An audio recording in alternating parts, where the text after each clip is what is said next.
Hello and welcome everyone to that channel. Today I have Alex Dival. Alex Dival will be familiar to most of you.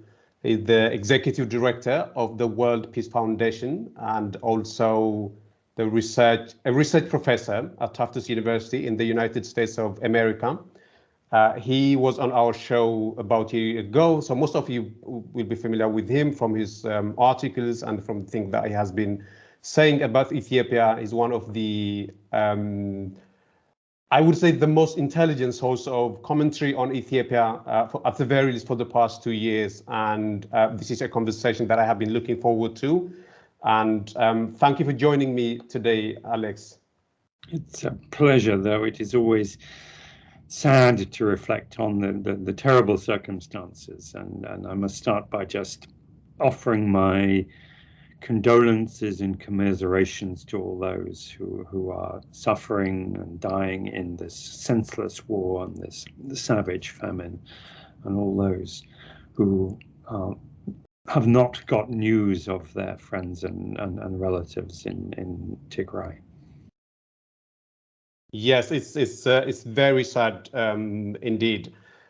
So, Alex, in the I think last year when I had you last in my show, I asked you a very hypothetical question. I asked you what it would do to bring an end to the war if you had a magic wand.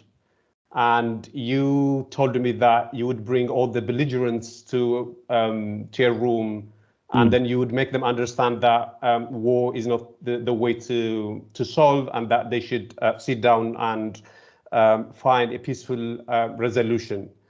And I think different actors in the international community have been trying to do that, of course, without the magic wand. And I think it's fair to say that they have failed in achieving that. And indeed, you wrote an article about 2 weeks ago saying that the US has failed in bringing about a peaceful resolution.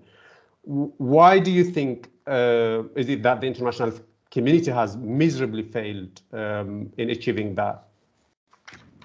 It hasn't really tried, is the answer. The African Union has essentially been captured by the government in Addis Ababa. We always knew it would not have much autonomy from its host country, which can put a great deal of pressure on it.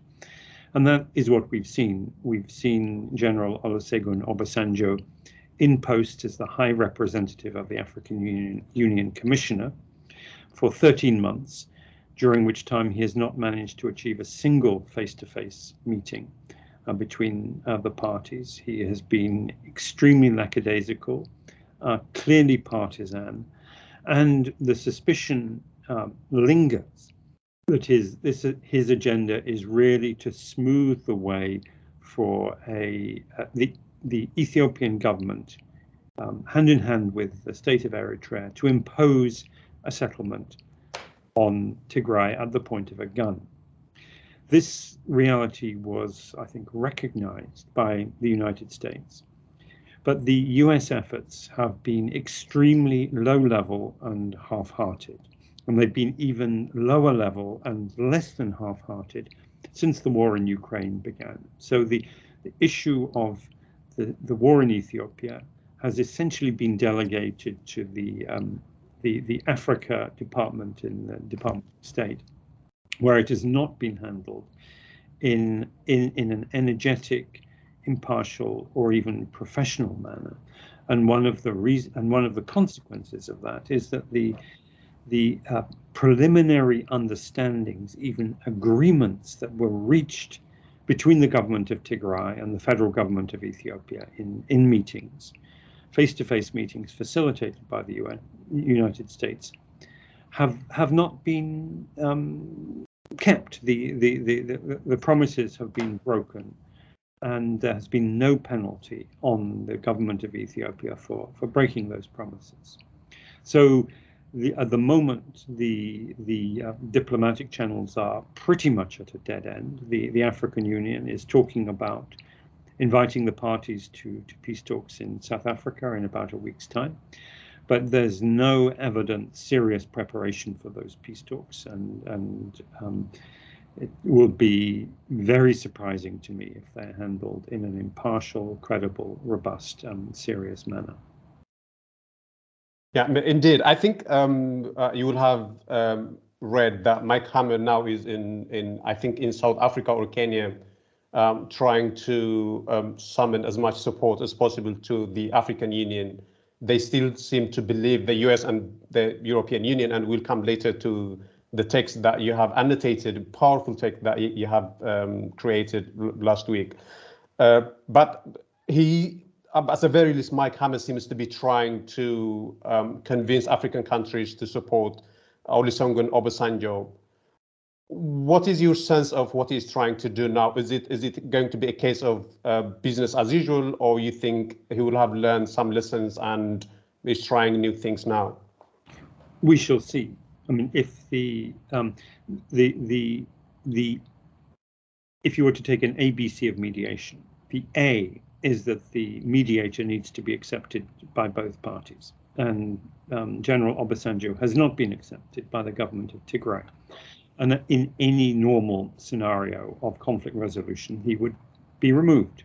And if one party objects, it doesn't have to explain. You know, if any mediation, any commercial mediation, any family mediation, any mediation between political parties or states, the basic principle is that the mediator has to be accepted by both.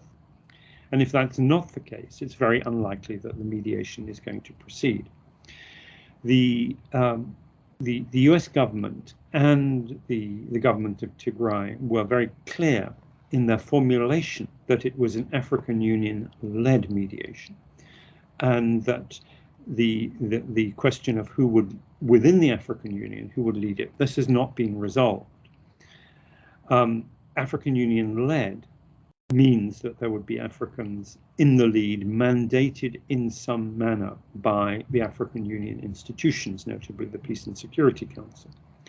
What we saw in the Security Council last week was when the Security Council began to debate this in an informal manner, the African countries came with the position that this should not be a matter for the UN at all. It's not a matter of international peace and security. It's purely a matter for the AU to resolve without the involvement of others. And the General Obasanjo was invited to address the UN, and he declined. Now, what this implies is that that Obasanjo is going to go ahead with his own plan, which is not an AU-led mediation. It is a mediation led by General Obasanjo and the African Union Commission, without reference to the basic standards of mediation and the norms, principles, and institutions of the African Union. And if I could make a comparison, 10 years ago, there was an African Union-led effort at resolving the conflict between Sudan and South Sudan. It was led by an African Union panel, which worked in very close coordination with the UN, the UN Special Envoy for Sudan and South Sudan, Haile Menkarrios, the chair of IGAD, then Meles Zenawi, and the United States Special Envoy for Sudan and South Sudan, who was in weekly, sometimes daily communication with the US Secretary of State. That was an African Union-led African solution, which came up with a series of agreements between Sudan and South Sudan, fully backed by the AU, by the UN, by the United States, and by other international parties, including China and Russia. It was problematic, but it was an example of the type of effort that is possible, that constitutes that AU-led effort that I think many had in mind. What we are facing at the moment is something very different, with very little coordination, very little respect for the norms, principles, institutions, and practices of the African Union as enshrined in its foundational charter, the African Peace and Security Architecture. And in contrast to what was happening in Sudan 10 years ago, Sudan, South Sudan, ignoring the UN Security Council. One of the keys to the success, such as it was, of that AU-led effort was very close coordination between the African Union Peace and Security Council and the UN Security Council. Well, so the Tigray government has gone to great length to make distinction between AU-led process, saying that they don't have any problem with an AU-led negotiation process, and Olusegun Obasanjo-led process. And they said that Obasanjo clearly, blatantly is biased and has other problems, and therefore that it wouldn't be something that they would accept. And in fact, your colleague, Professor Mulgeta Gebrehewot, wrote a powerful article last year making the case for what an ideal mediator should have, and also making the point that Olusegun Obasanjo doesn't have any of those qualities, including impartiality and fairness and all the other things that you just mentioned. But it does look like that the plea and the argument from the Tigray government has been thoroughly ignored by the international community. And I think part of the reason could be a point that you make in one of your articles lately, which is that the Tigrayans are not being taken seriously, which I think is a really, really pertinent point. And I would like you, Alex, to expand on that. What you mean when you say the Tigrayans aren't being taken seriously, and why you think that is the case, despite, I think, a reasonable conclusion would have been that they should have been taken seriously. They have earned the right to be taken seriously, but that's not happening. And why do you think that is the case? Well, I think the most striking example of Tigray not being taken seriously is on September 8th to 9th, a high-level delegation from the government of Tigray attended the peace talks in Djibouti, and immediately thereafter issued a statement including a call for a mutually agreed cessation of hostilities leading to a peace process. And that was immediately welcomed and endorsed by the United States, by the UN, and indeed by the AU. Nothing was received from the government of Ethiopia, apart from a vague statement that they would go anywhere and do anything for peace, which is not a program. It is not a serious statement. It's a piece of rhetoric. And then, rather than taking this as the starting point, one side has come with a concrete proposal and roadmap. Then what we see is intensification of fighting, the Ethiopian government demanding that this issue not be addressed at the UN Security Council, and then a very vague set of proposals coming from the AU Commission about what it sees as a peace process, and one side clearly is serious about, which is the Tigrayans, about what a peace process should look like. And the African Union is simply not taking that seriously, and the international community, the international partners, are not holding up the African Union to its own standards. It has established high standards, the best practices for mediation, for conflict resolution. It has enshrined those in its norms, principles, and practices. And it's coming with a very sloppy, I may say, amateur pretense of a mediation, and nobody is calling them out on it. And it's discrediting the African Union, and it is undermining the standing of the international community as well. Yeah, I think there is also, I think some players in the international community would ideally like to bypass the African Union for the exact reasons that you mentioned. But I think there is a hesitancy to do that, because then that would be construed as imposing Western, will or that, because that's how the Ethiopian government has framed the whole argument as a Pan-Africanist argument and all that. So I think people have a hesitation to brush aside the African Union and create another venue for negotiation. I think that's part of the problem. But also, could it also be, has it occurred to you, Alex, to think that maybe the international community doesn't really care as long as the war in Tigray remains contained, as long as there are no. This is a very cynical take on my part, I would readily admit, but maybe could there be a factor of that maybe they don't get enough? It's striking that much of the analysis that comes from the embassies in Addis Ababa, and we all know that there's a sort of bubble in Addis Ababa. They talk to each other and they create a sort of groupthink in Addis Ababa, which often bears very little relation to what happens in the rest of the country. I remember when I was a student talking to some of the those who had been diplomats at the time of the 1974 revolution, and none of them saw it coming. They were literally taken by surprise. And I remember visiting Addis Ababa in 1990 and early 1991, and the diplomatic community did not see the defeat of the Derg coming. It was only when the EPRDF could actually be heard in Addis Ababa, when the gunfire could be heard, that they thought, oh, there's a civil war, which is actually going to lead to a profound change. And so many of them, I think, are fairly oblivious to history and oblivious to the realities of how politics and the politics of civil war operates in and regime change operates in Ethiopia. There's this proven history of people clinging on to a doomed regime long after its sell-by date, and so the affection for Abiy Ahmed will not be the first time this has happened.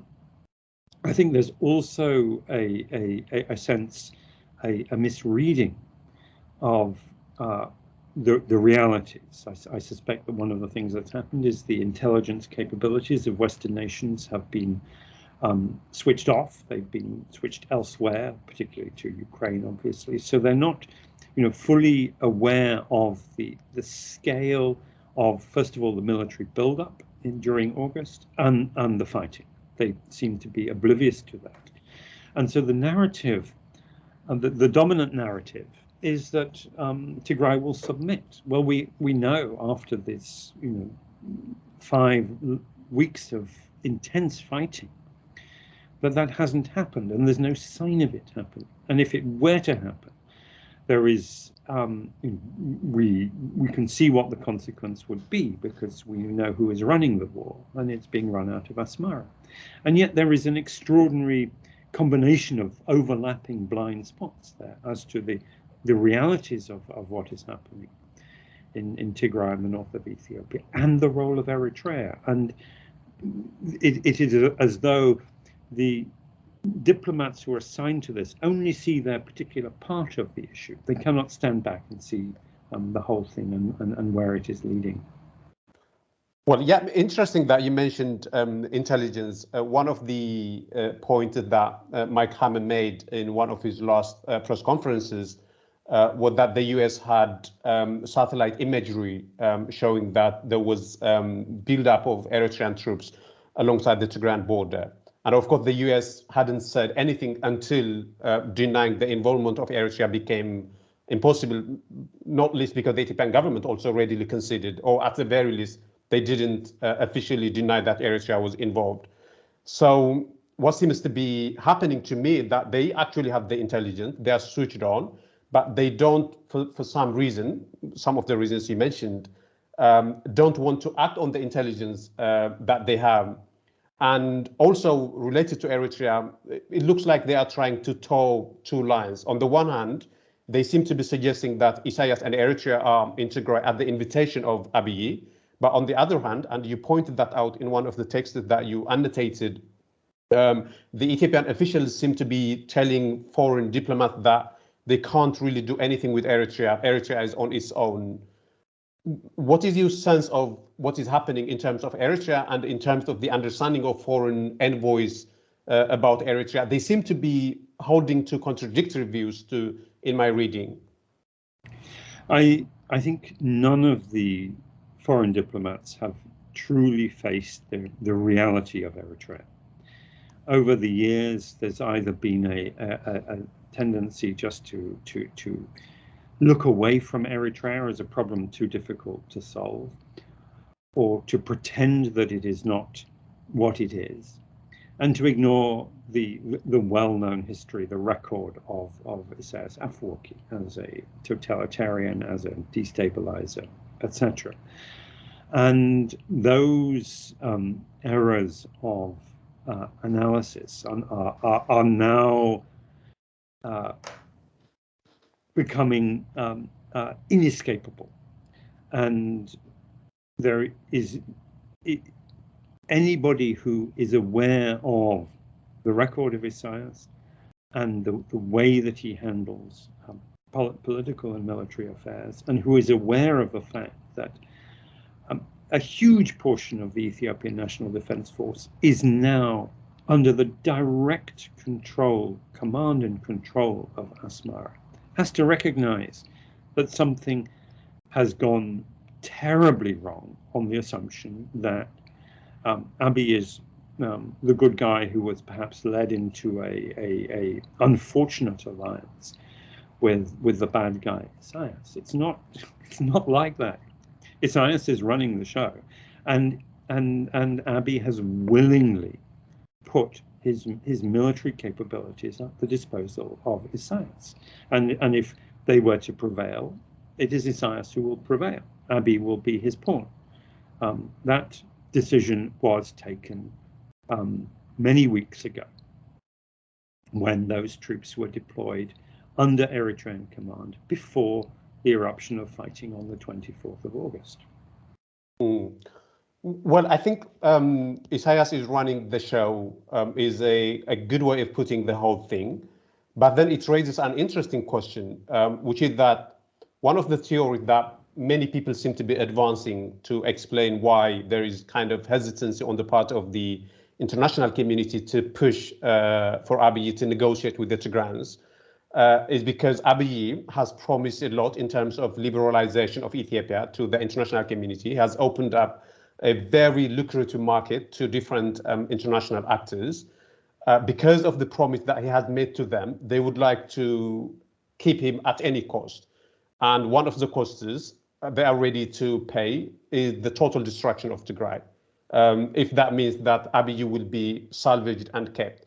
But then if Isaias is running the show, Isaias has not made his dislike of the West secret, and I think it's fair to conclude that if Isaias running the show, Ethiopia is not going to be attractive and conducive to the West. So how do you explain, and I think it's fair to say that this can't have been lost on the West, that Isaias is really running the show. Isaias is going to dictate matters, even if they were to have their way and destroy Tigray. And it's difficult to see how Ethiopia will continue to be an attractive market to them. How do you explain that? I don't know if I made myself clear. You made yourself clear, but I think it can only be explained by a very poor analysis of the realities in Ethiopia and a very shallow understanding of what the Ethiopian state is and has become.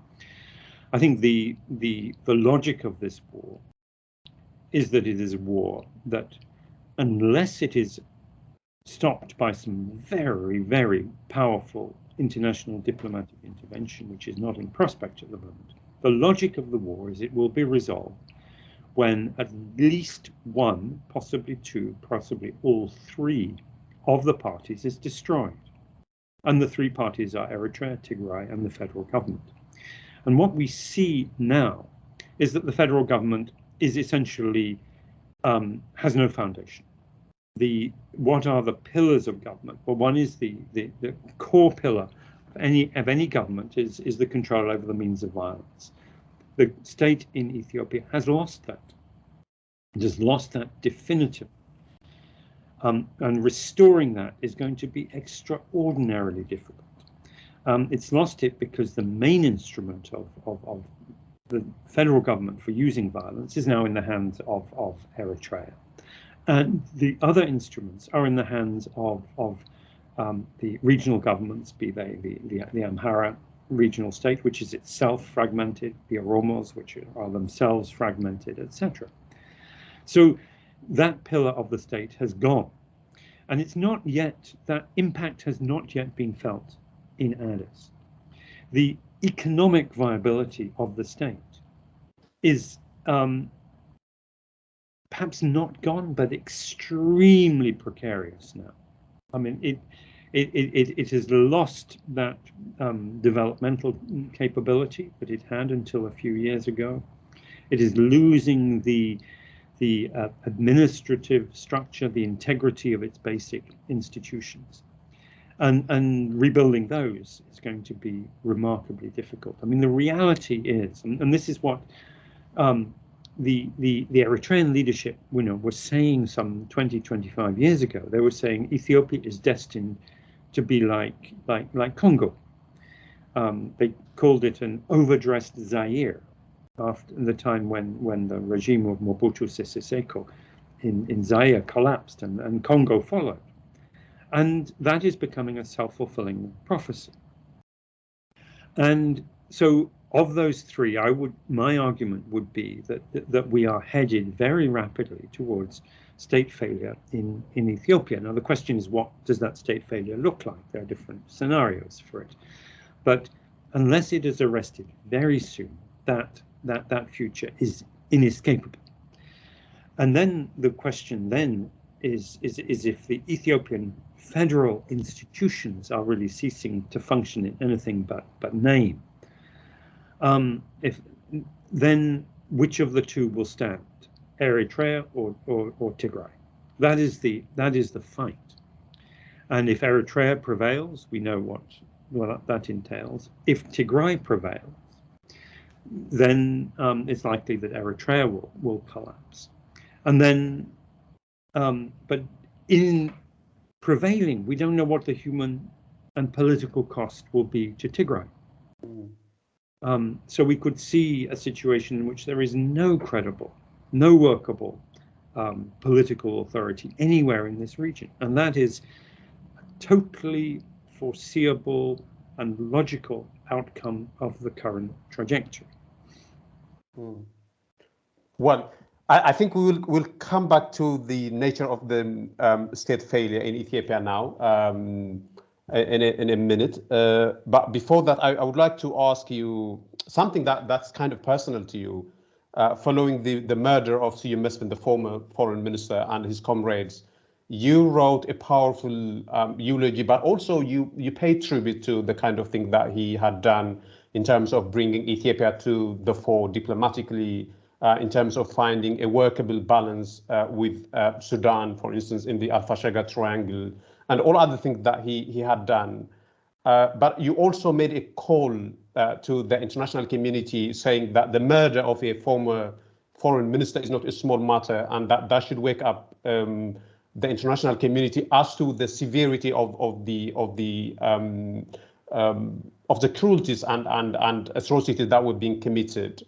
And I think it's fair to say that those calls of yours and also of other people have gone unheeded. And I'm just wondering if the silence of the international community has shattered you believe in the global order and the international community, in the rule of law and in how they could be implemented and all those things. Has anything changed in the way you see things, Alex? I think I mean, what we've seen over the last 7 or 8 years is a massive onslaught on the norms, principles, institutions of the multilateral order for peace and security, and a very weak defense of them, a very feeble defense. And we see that at the United Nations. We see that in Europe. We see that in Russia's invasion of Ukraine. We also see it in the way in which the Western response to Ukraine has yet really to formulate a clear vision for what the peace should look like after this war in Ukraine. And then in Africa, we've seen a terrible retreat from those norms and principles that were foundational to the African Union some 25 years ago, that were forged in the aftermath of the genocide in Rwanda, the spate of coups d'etats across West Africa, the terrible, internationalized civil war in Congo. And at the turn of the millennium, the African leaders said, we cannot continue down this path. We need to turn around. And indeed, Africa did turn around. But what we're now seeing is a regression to the bad old days of the OAU, and the type of thinking that prevailed in the 1960s at the time of Biafra, at the time of the annexation of Eritrea by Haile Selassie, etc. And if we go down that road, then the principles that made Africa a hopeful continent are going to be trashed. And sadly, we, under the current African Union leadership, we are headed in that direction. So, in terms of the nature of Ethiopia today that you briefly alluded to earlier, I think even people in Ethiopia, even pro Abiy and pro the government people now, do realize that something is amiss, and they see it reflected in the runaway inflation. They see it reflected in the fact that they can't really travel to places outside the capital city. But it does look like to me from afar that there doesn't seem to be an understanding in Ethiopia of the underlying reasons for why things are the way they are. And I think you were present last year when you described that Ethiopia could be in one of the 5 different states. I think you mentioned, maybe you'll correct me if I got them wrong, but you mentioned state contraction, state fragmentation, and you also mentioned state disassembly, and I think 2 other things that I can't recall from memory now, but surely you would know. Yeah. And I think in terms of what Ethiopia now is, Tigray, we could say, is kind of de facto country now. There is it's as divorced from Ethiopia as it could possibly be. Large areas of Oromia are unreachable from Ethiopia, and the Ethiopian government doesn't have control over them anyways. And there are pockets of places in Amhara region as well that the federal government can't really control, and a lot of things happening in the country.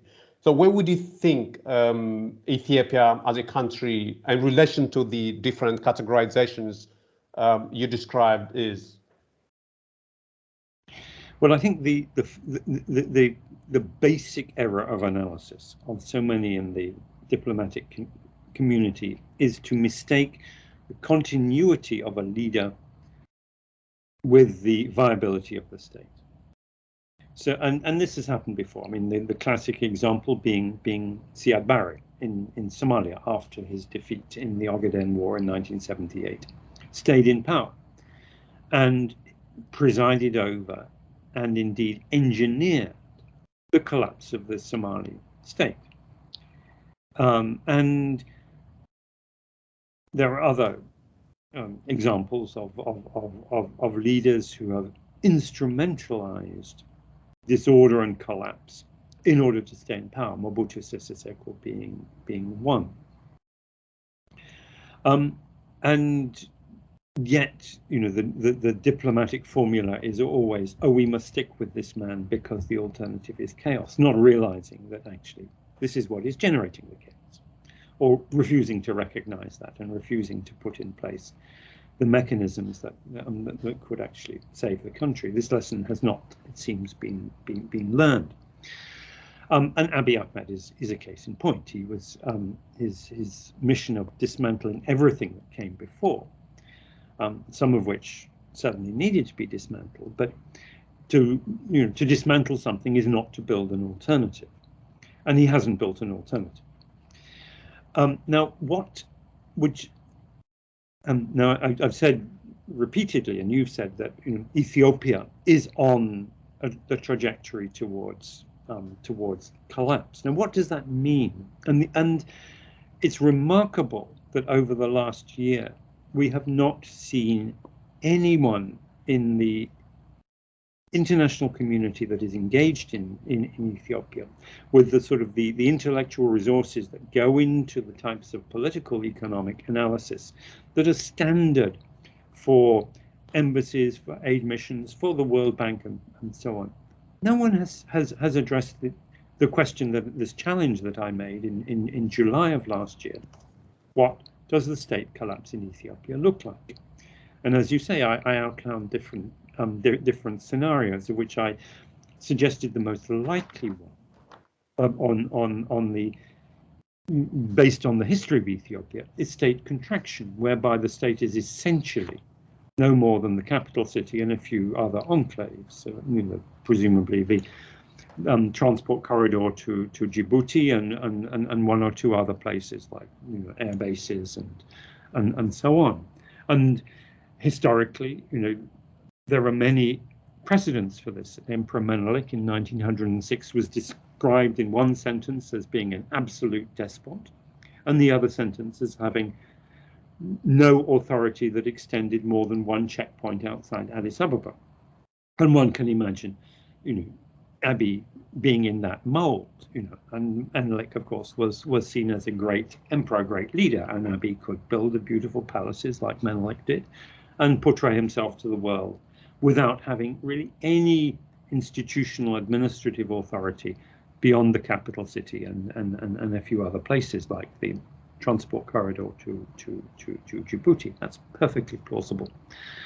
Another one is fragmentation, where actually different regions go their different ways. They declare de facto or indeed de jure independence.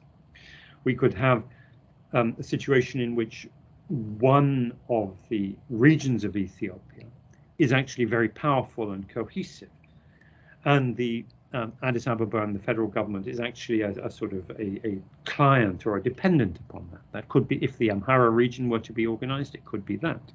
If Tigray prevails, Tigray could be the most powerful region. The other alternative would be if Eritrea prevails, basically Addis Ababa being a client of the Eritrean state. So that's another scenario.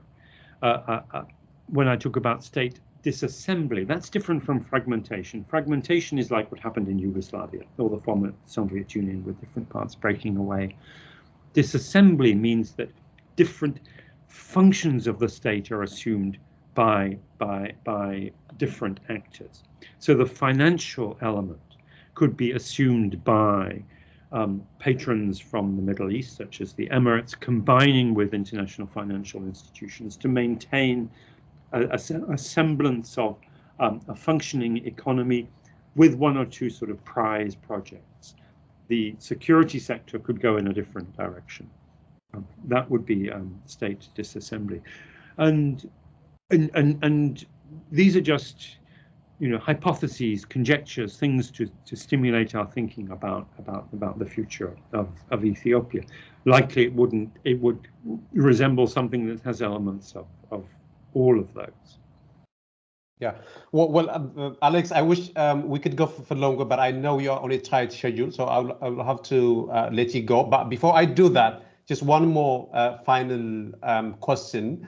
This time I'm not going to presume that you have the magic wand, but if you were Mike Hammer, for instance, now, as we mentioned earlier, he's in Africa now trying to bring together different actors to push the negotiation forward. What would you do, or what would you? I guess that's another way of asking you. What would you advise him to do now? If I were Mike Hammer, I would quit. I would go to the Secretary of State and say, I can't do this. It needs to be done at a higher level.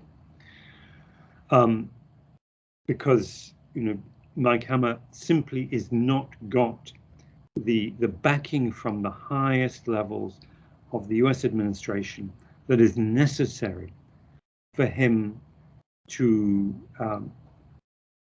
move what needs to be moved politically and diplomatically to find a solution. He's being set up to fail. Well, that was an easy answer. Thank you so much, Alex. Always a pleasure to talk to you. And I hope we will have a longer conversation another time. But for now, I have to let you go. Thank you very much. Thank you. And I hope we will continue. And I hope we will continue in more positive circumstances. Hopefully. Less gloom, less starvation, less needless bloodshed. Fingers crossed. Thank you very much.